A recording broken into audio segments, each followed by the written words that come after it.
Good morning. I don't know if you recognize this, but I think it is a blessing to be part of a company that gives some kind of day off. I don't know if that is good for you. Maybe you are thinking of your work. But day off to pause, to think, to reflect on the important things about life. And so I'm really happy to be a part of it. So this morning, what we'll try to do is we'll talk about three sort of topics. As in between, bibigyan ko kayo ng pagkakataon, mag-isip, pag-isipan yung sinabi ko, then we will continue. So meron tayong tatlong segments. No? First, I will talk about something very familiar, the story of the Samaritan, the Good Samaritan. It's a story from the Bible. And we will try to understand, paano nga ba magmahal? At minsan ang tanong natin, sino dapat ang mahalin?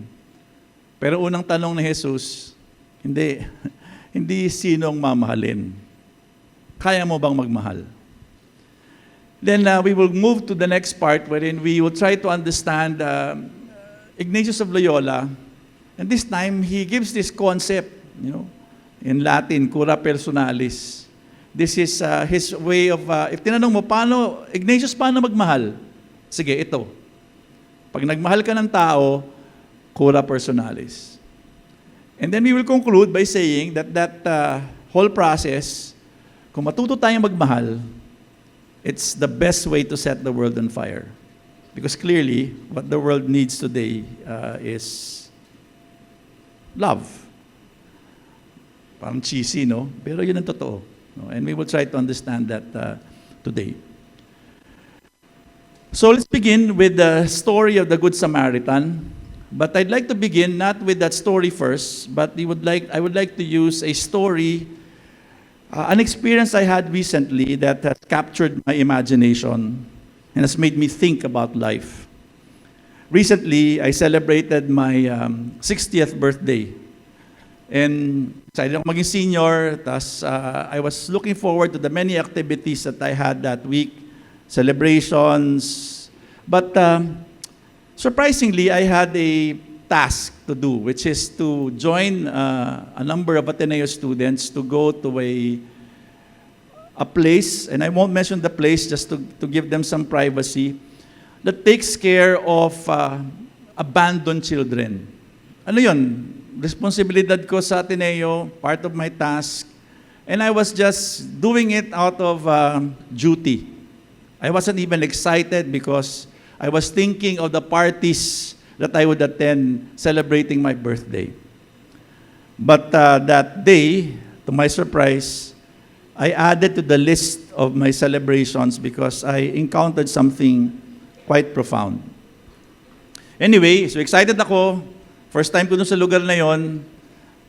And when I arrived, I was expecting that it was a place where people were taken care of, especially the children who are abandoned. So yung mga autistic, may Down syndrome, retarded, and the list goes on. No? As soon as I arrived, may bumati sa akin. Itago na lang natin siya sa pangalang Matt. Bumati sa akin, and clearly, he's one of the children being cared for by the place. As biglang sabi niya sa akin, Kuya, punta tayo sa Jollibee. Sabi ko, hindi pwede, meron tayong ginagawa. Maya-maya naman, ikot-ikot ako habang yung mga estudyante ko, they were doing activities. Again, lumapit na naman sa akin si Matt. Kuya, punta tayong Jollibee. Sabi ko, so binago ko ng konti yung dialogue. Sorry, Matt, wala akong pera.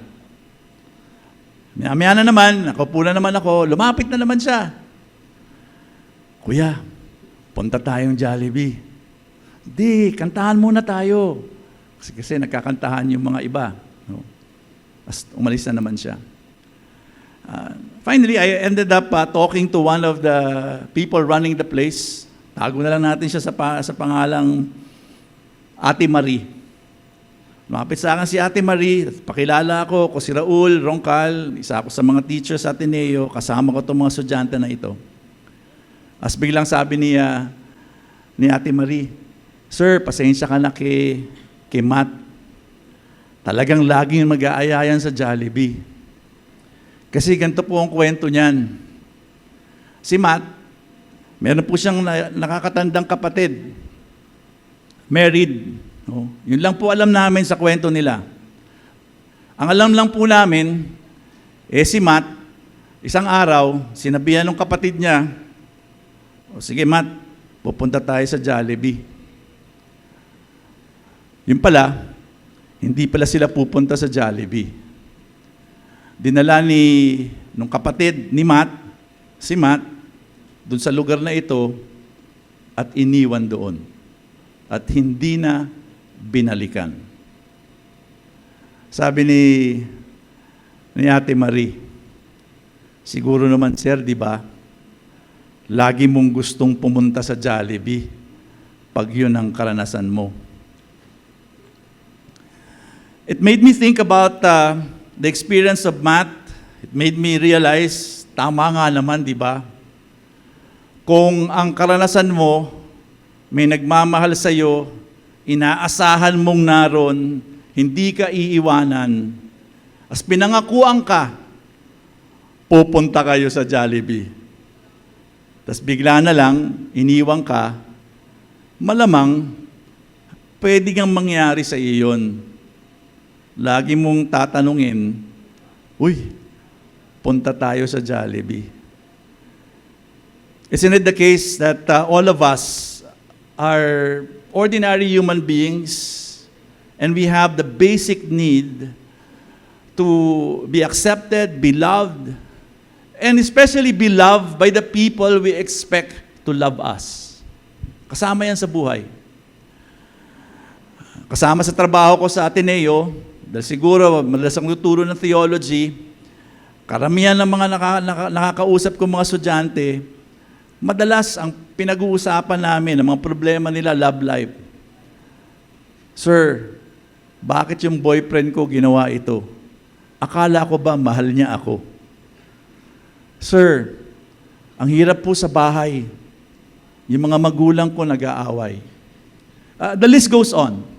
And it's a natural human need to look for a love that's sustainable, unchanging. All of us are looking for something like that. That's why the story of the Good Samaritan is a powerful story that Jesus used to explain the question of love. No? And I'd like to read it to you. Familiar naman tong kwento na ito. Ikukwento ko sa inyo ulit.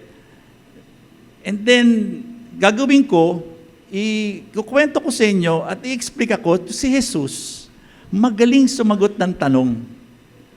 At kung hindi nyo napansin, yung mga sinabi niya dito, nakakainis yung sagot niya. Let me tell you the story first. Read it quickly to you. Familiar naman ito sa atin, but let's also allow it to be, just listen to me, allow it to be a refresher of the story, and I will try to get insights from the story itself. The main insight is already written in the PowerPoint presentation, but I'd like to at least enter into the story again.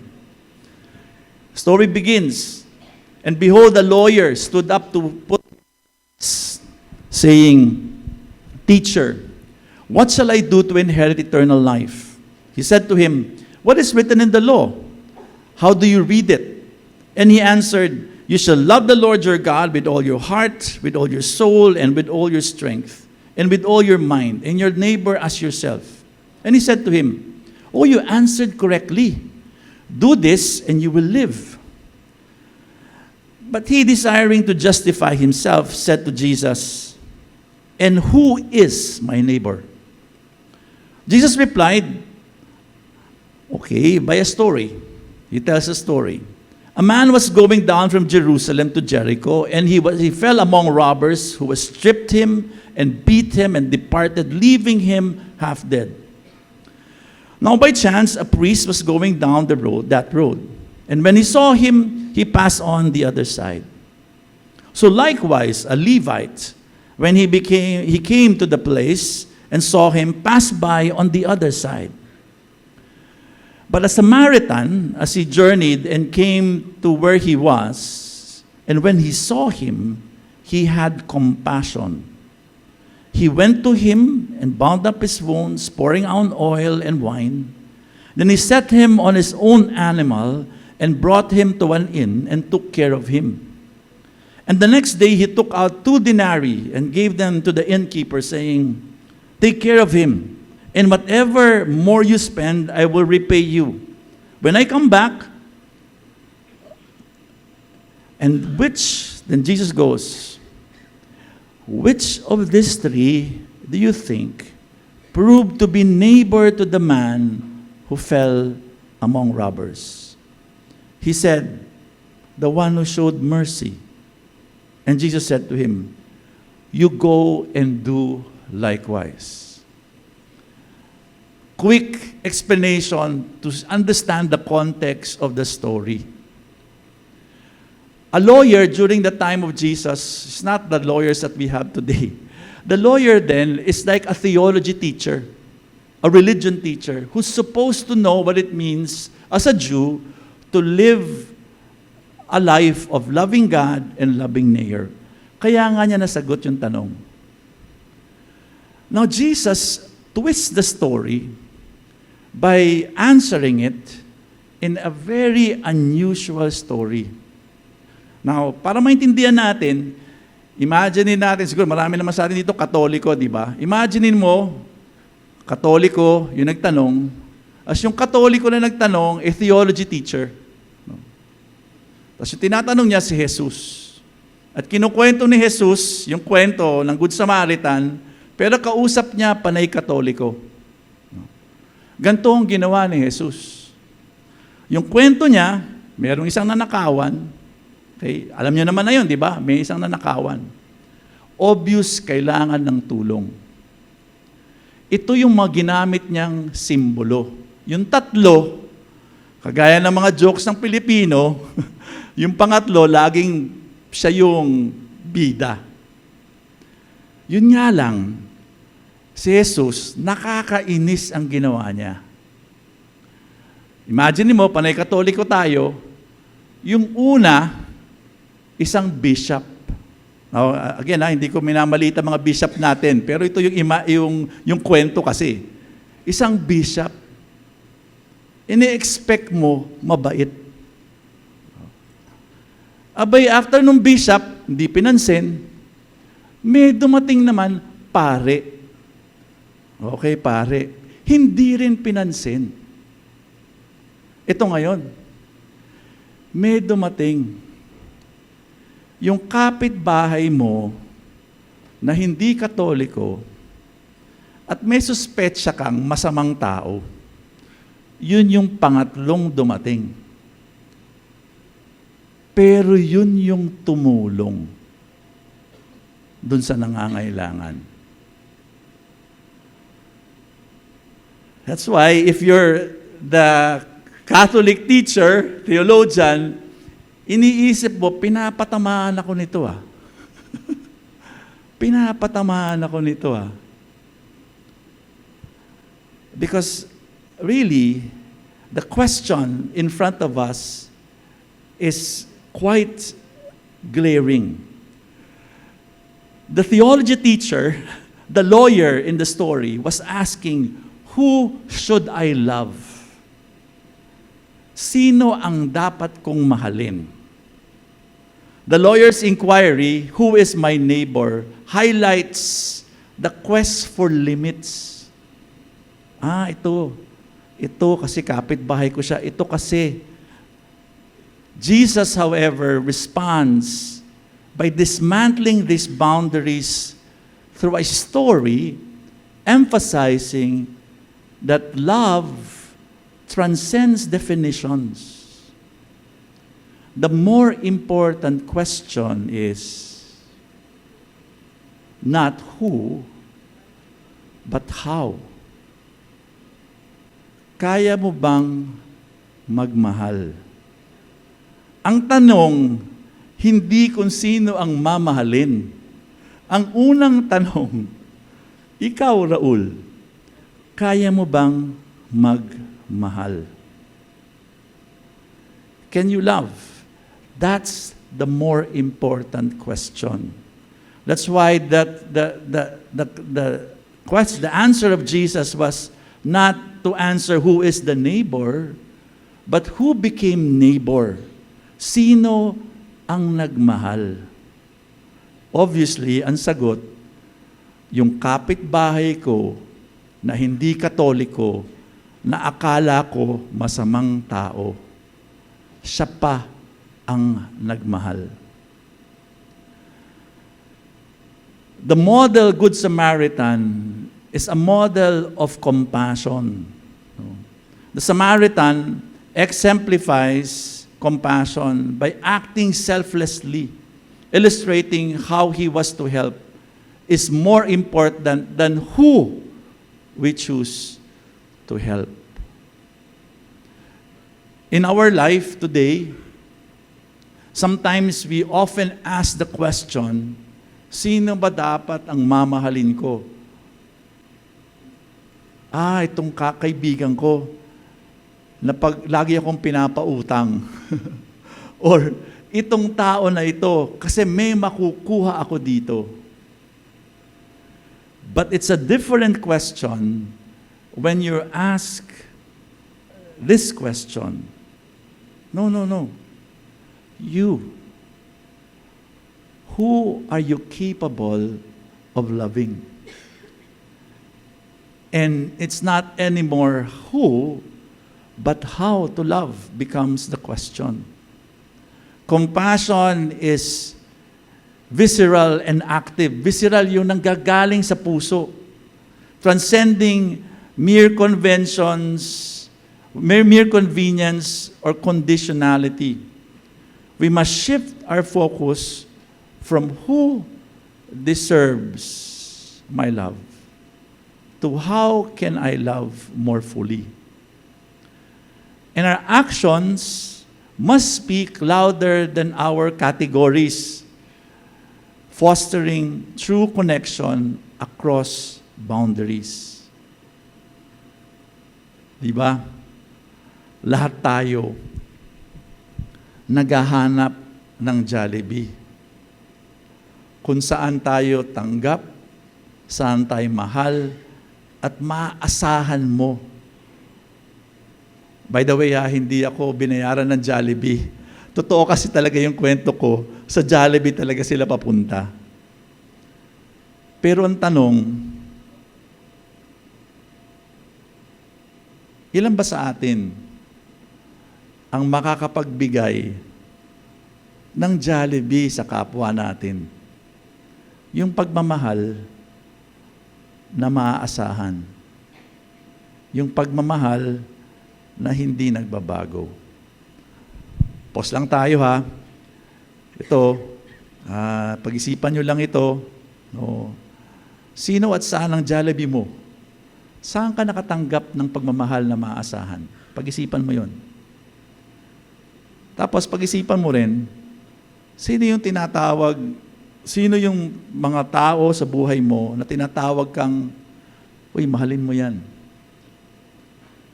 Uy, ibigay mo yung pagmamahal mo dyan. Kaibigan mo ba? Kapamilya mo ba? Katrabaho mo ba? So una, tanungin mo muna, saan ang Jollibee mo? Sino yung maasahan mong pagmamahal? Tapos tanungin mo rin sa sarili mo, sino yung tinatawag ng Diyos sa iyo na dapat mong mahalin? So mga 2-3 minutes of silence.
Okay. Okay pa kayo?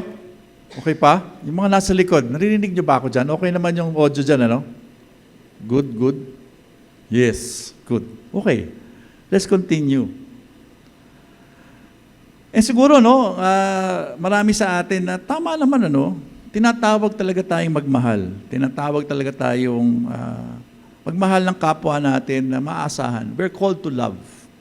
And the question of who to love is not important, but the more important question is our own response to the invitation. Hey, you are called to love. You are called to love fully. That's why here, Ignatius then begins to answer the question, exactly how do we love? This time, Ignatius gives us this insight, cura personalis. The object of your love, the person that you love, you must embrace them totally. To love them and accept them for who they are, so that they could move to the best version of themselves. We don't love based on us, on what we need. We love based on the person that we love and care for.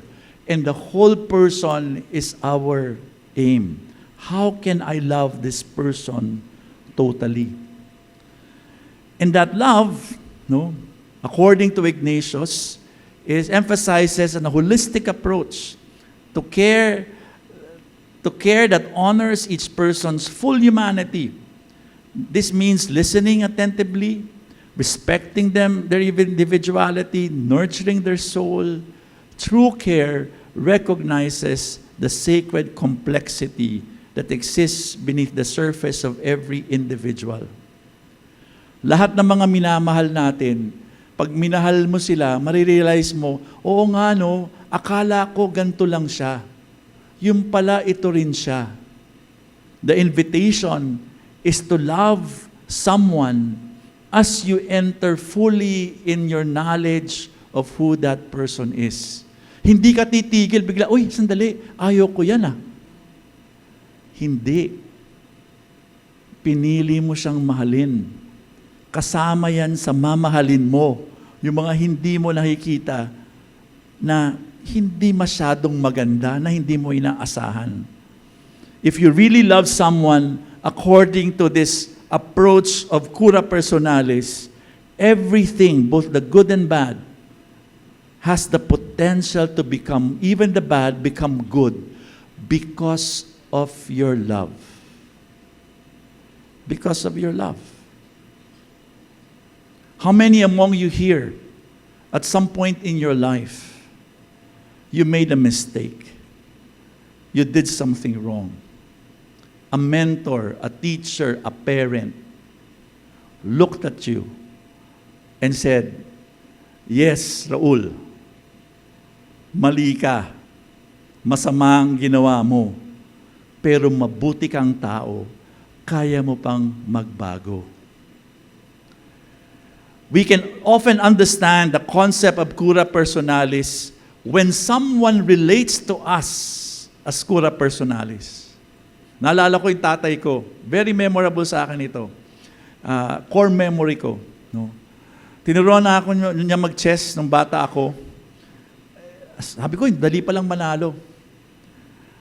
Tapos, nakipaglaro ako sa pinsan ko, hindi ko alam yung pinsan ko pala magaling.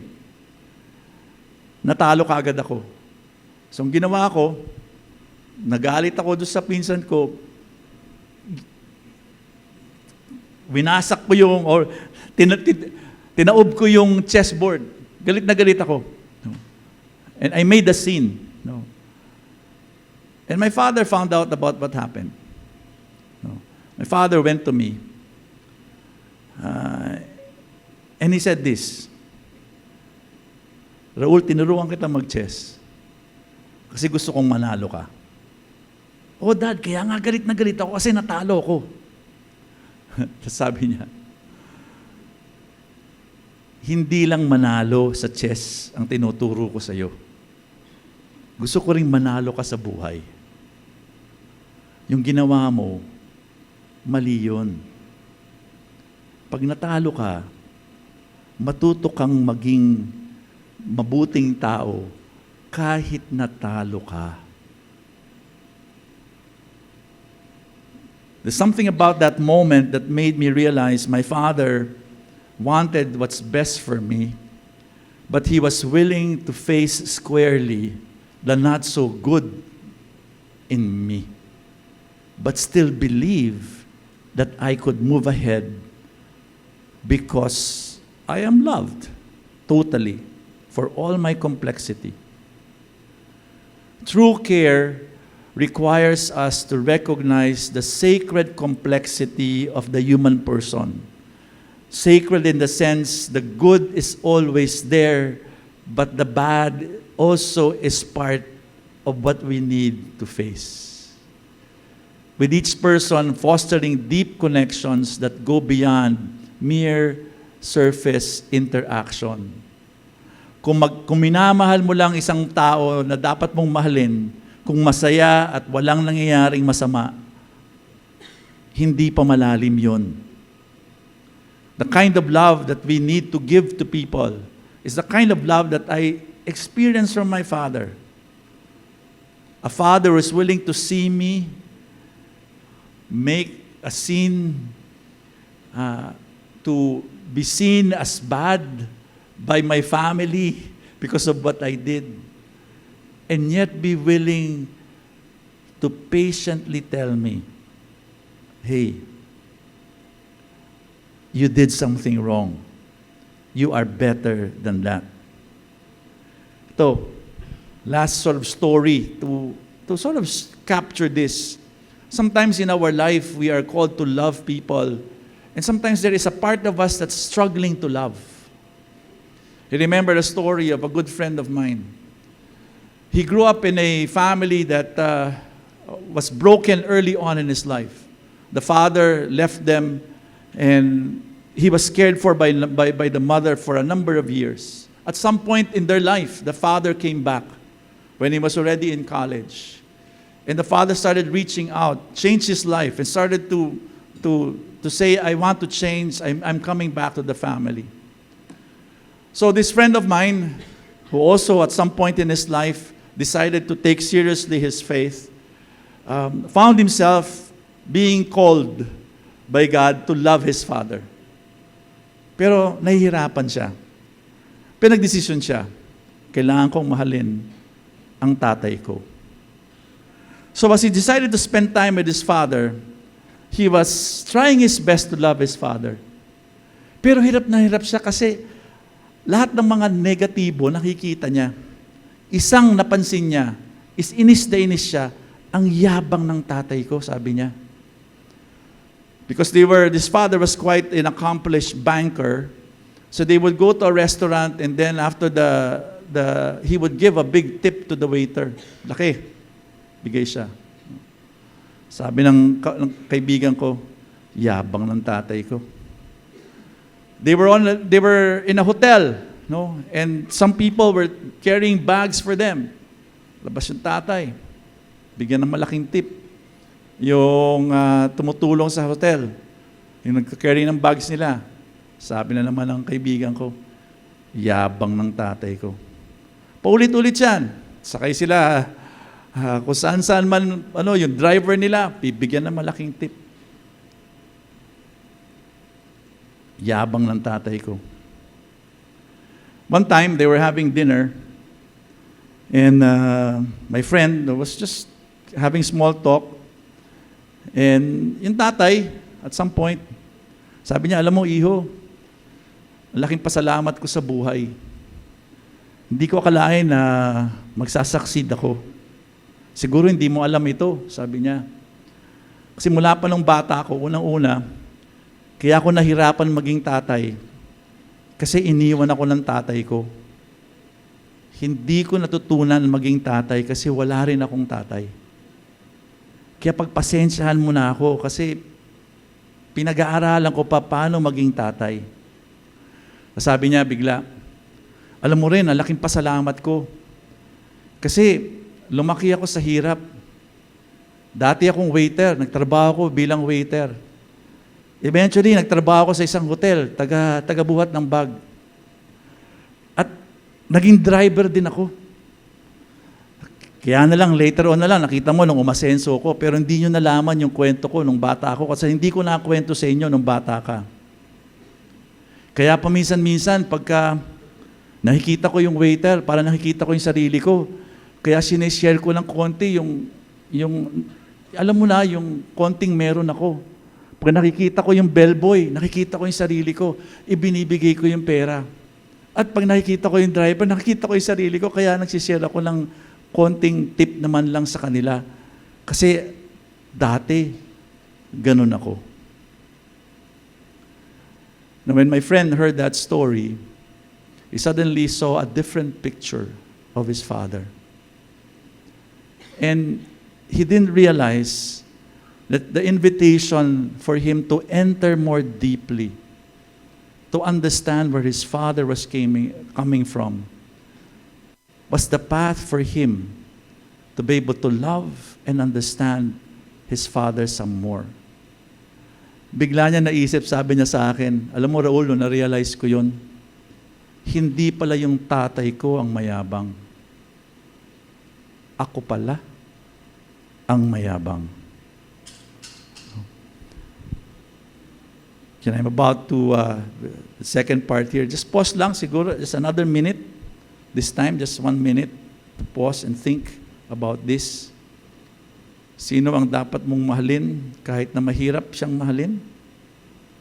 Sino-sino sa buhay mo, sa tingin mo, ay nagmahal sa iyo kahit nahirapan silang mahalin ka? Let's just stop to appreciate the cura personalis we experience and the love we experience from others and the call to also love in the same way.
Okay, let's continue. This concept of setting the world on fire, di ba? Yung sunog, pagka tinignan mo yung sunog, parang ano siya, di ba? Pag nasunog isang bagay, yung katabi niya masusunog din, katabi niya masusunog din. Lumalaki ang sunog. No? Sa dalawang segment ng ating pinag-usapan, pwede mong sabihin yung pagmamahal. The kind of love that Jesus was teaching the lawyer, a love that does not look for limits, but a love that's ready to love the person in front of them. And Ignatius teaching us that the focus of love is not you, but the one that you love. And the willingness to enter deeply into that person that you love. Imagine that kind of love. I was a recipient of my Father's unconditional love. A love that was cura personalis, a love that was willing to see the good and the bad in me.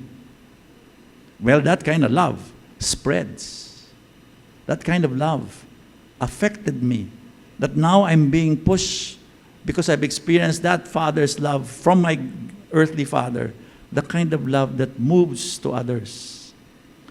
That kind of love is a love that embraces, recognizes imperfections and belovedness and the humility to open our hearts to the person that we love. Love transforms routines into tasks and acts of reverence. When you love with the love that we're describing, kahit na paulit-ulit mo ginagawa, hindi lang siya paulit-ulit. Merong paulit-ulit na pagmamahal ang binibigay mo. Care, presence, and attention affirm worth in relationships. In our busy world, di ba, minsan magkasama na tayo ng mga kaibigan natin. Inuuna pa natin yung nasa cellphone. Sometimes we need to find a way to value the people in front of us, to show their worth, and to allow that worth to be experienced because we've chosen to love. Love is a movement. Action over words. Love is demonstrated through action rather than mere statements. Heartfelt connections. Genuine love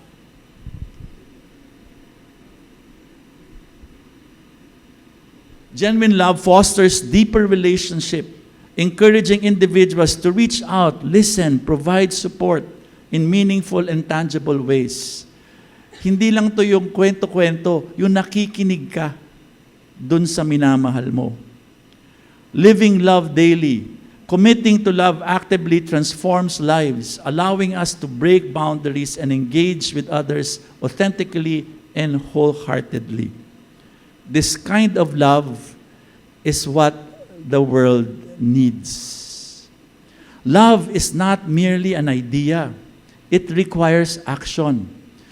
The Samaritan and Ignatius teach us that genuine compassion, the willingness to enter into the world of another, transforms hearts into hands ready to serve. Let us continuously seek opportunities to express love daily and to transcend the boundaries we create.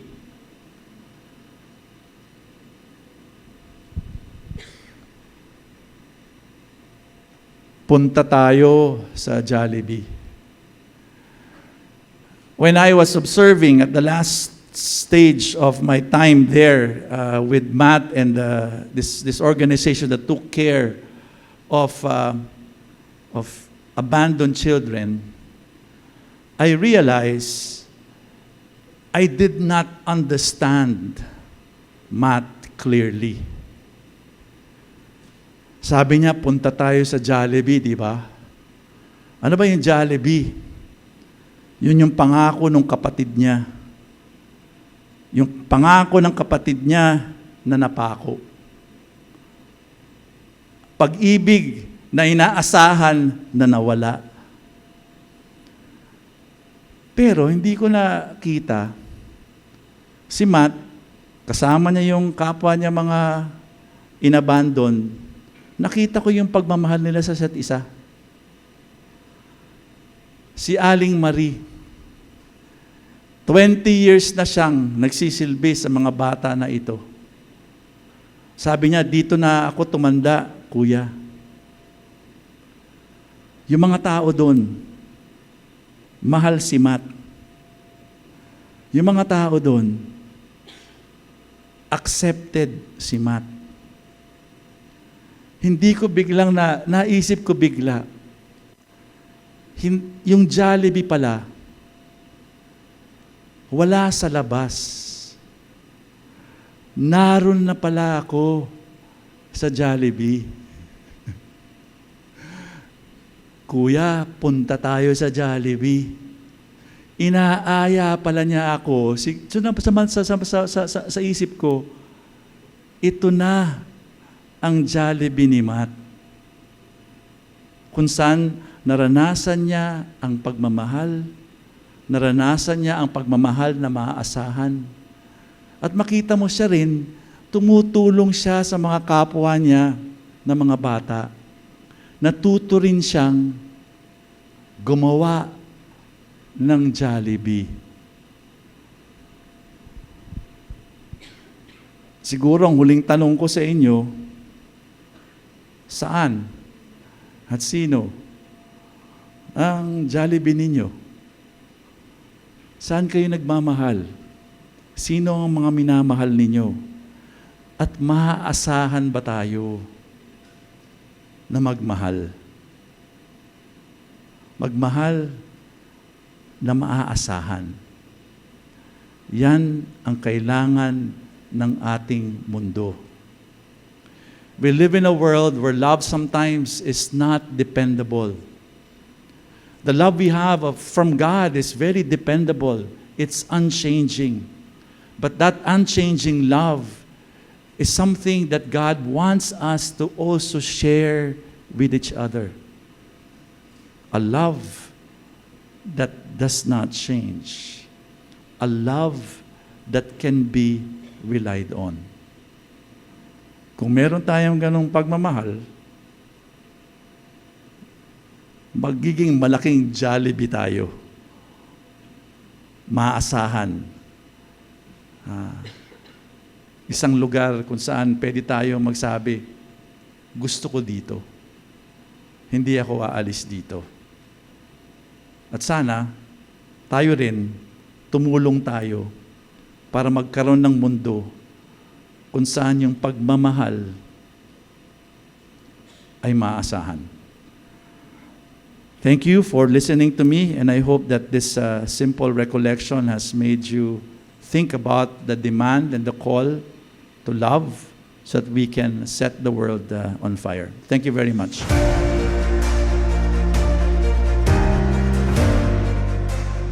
My friends are reading from the Holy Gospel according to Saint Luke. Glory to you, O Lord. And Jesus said to the chief priests and the elders of the people, "Hear another parable. There was a landowner who planted a vineyard, put a hedge around it, dug a winepress in it, and built a tower. Then he leased it to the tenants and went into the journey. When the vintage time drew near, he sent his servants to the tenants to obtain his produce. But the tenants seized at the servants, and one of them they beat, another they killed, and the third they stoned. Again he sent another servants more numerous than the first ones, but they treated them in the same way. Finally, he sent his son to them, thinking, they will respect my son. But when the tenants saw the son, they said to one another, this is the heir. Come, let us kill him and acquire his inheritance. They seized him, threw him out of the vineyard, and killed him. What will the owner of the vineyard do those tenants when he comes?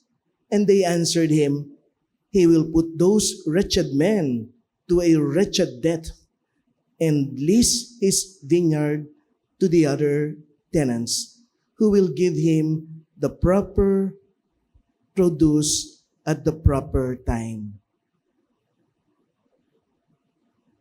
My friends, the good news of our salvation. Praise to you, Lord Jesus Christ. Please be seated. Good morning, my sisters and brothers. Again, I am Father Willie Samson, one of the chaplains in the Philippine General Hospital. I do not know, my sisters and brothers, that when I was still in Caloocan, working in the Jesuit mission station with the poor, with our feeding program called Busog Puso, I know that the 2,500 pesos can feed 150 children.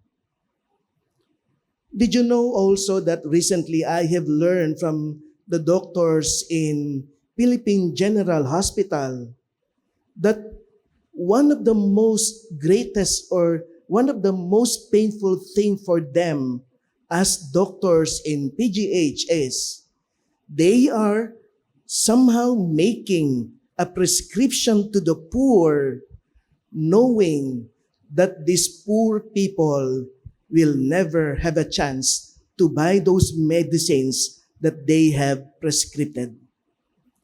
Somehow, this is also a very painful reality for all of us, that when you look at our own life right now, there are so many people suffering in poverty, even to the point that we realize right now that somehow malnutrition is one of the greatest enemy of our country today, and people are sinking in misery right now. When you go to the PGH, there are so many people lining, but they don't have any money to buy their own medicines. And yet, when you look at our own, some leaders of our society right now, we know that there are some of us who are in a way leaders who can spend 100,000 pesos just for a single dinner, a dinner for 3 or 4.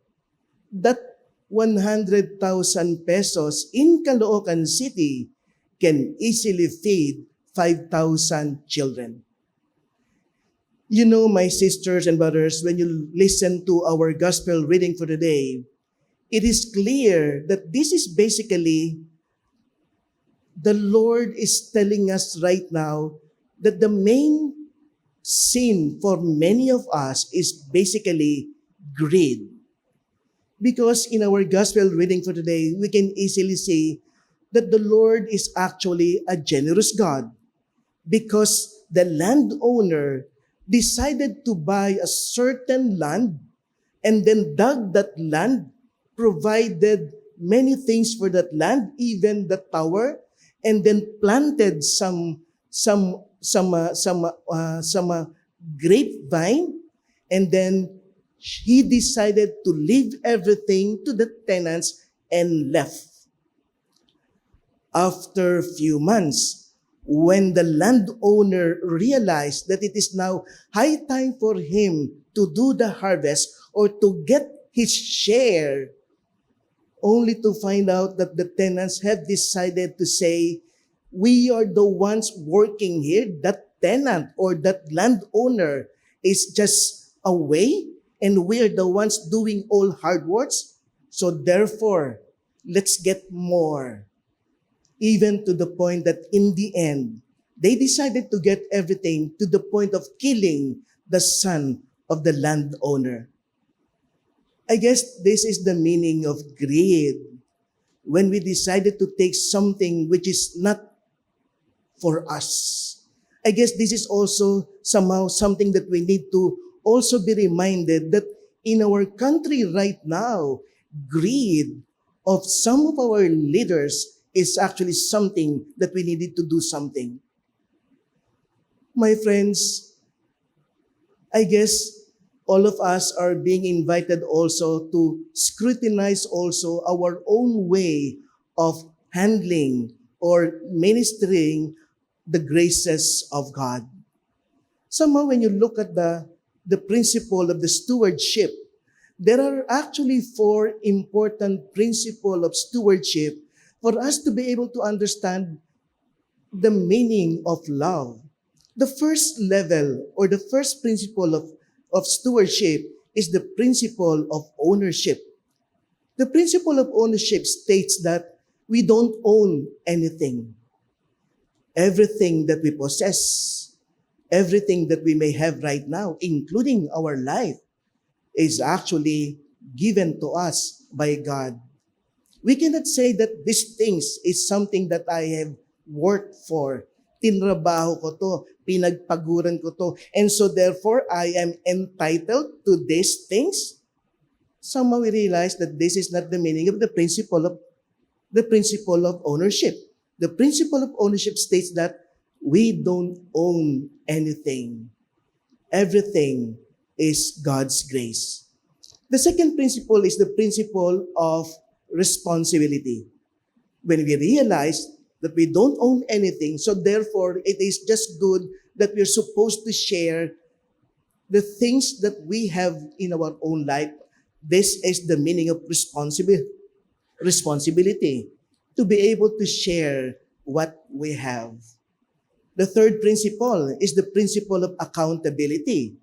knowing that the Lord gave us something and we are supposed to be responsible to these things by sharing these things to other people, the accountability will come like in our gospel reading for the day when the landowner decided to return and said, "Nasan ang tubo? Nasan ang kita?" The accountability is when the Lord will say, "I have given you life. Did you allow your life to be the source of life to other people? I have given you graces. Were you able to allow these graces be the source of joy to other people and lessen their burden?" If our answer is yes, we know that we are a good steward. And then the last principle is the principle of reward and punishment. Somehow, in the end, if we are a good steward because we are good in sharing the blessings that we have received in life, because we are so blessed while other people are not blessed. And so therefore, because we are a good steward, then the Lord will say, reward will be given to you, more blessings will come to you. My sisters and brothers, today, as we move forward with regard to our own desire to make a difference in our own country, especially right now that we are discussing something about setting the world on fire. I guess in the end, setting the world on fire means we are supposed to also consider the importance of somehow allowing ourselves to be able to realize also that we need to do something for other people. As we move on in our own desire, let's ask ourselves at this moment, how do we handle or manage our time, our talents, our blessings, our wealth? Are we able to share something also to the poor or to those who are in need of our own help? In reality, my friends, we the Jesuits are actually admiring Joy Nostalgia or your group because of your own desire also to be formed, but as well as also to realize that formation is basically for us to be sent, to be set on fire, to make a difference to other people. Let's pray that we may be able to continue to share the blessings that we have received from God.